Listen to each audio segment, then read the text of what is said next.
Hello, welcome back to SRE Chronicles. In today's lesson, we are going to talk about a very simple but extremely important Linux command, the exit command. At first glance, it may look like it only closes the terminal, but in reality, it plays a critical role in shell sessions, scripting, automation, and error handling.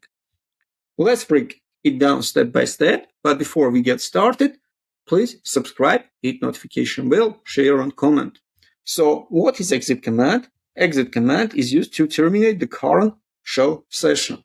So it can close your terminal, exit from SSH sessions, leave a root session, stop running shell script, return specific exit status code.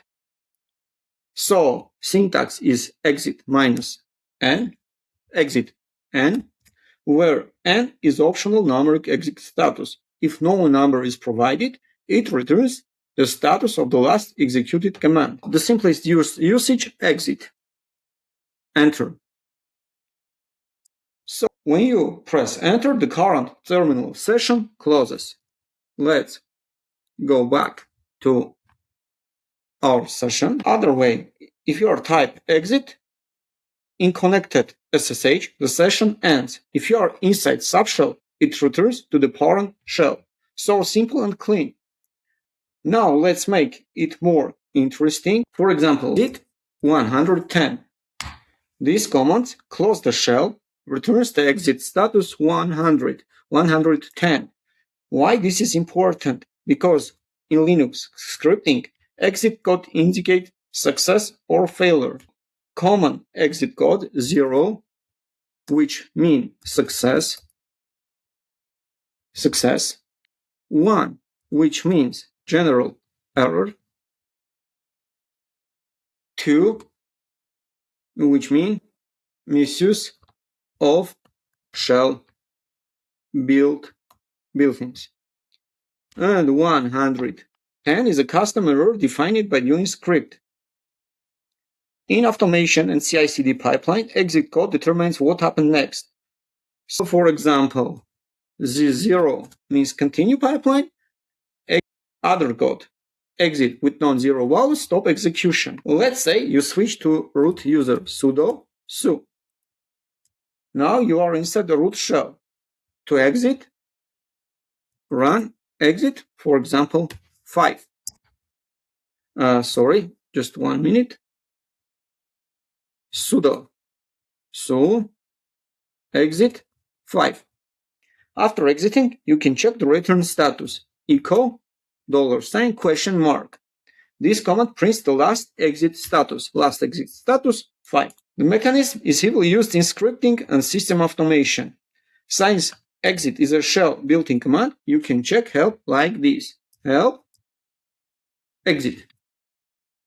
Exit the shell. Exit the shell with the status of n. If n is omitted, the exit status is that of the last command executed. First, what's mean $? And question mark? $? Question mark stores the exit status of last executed command. For example, ls and echo $? Question mark, because command succeed, we see 0 value.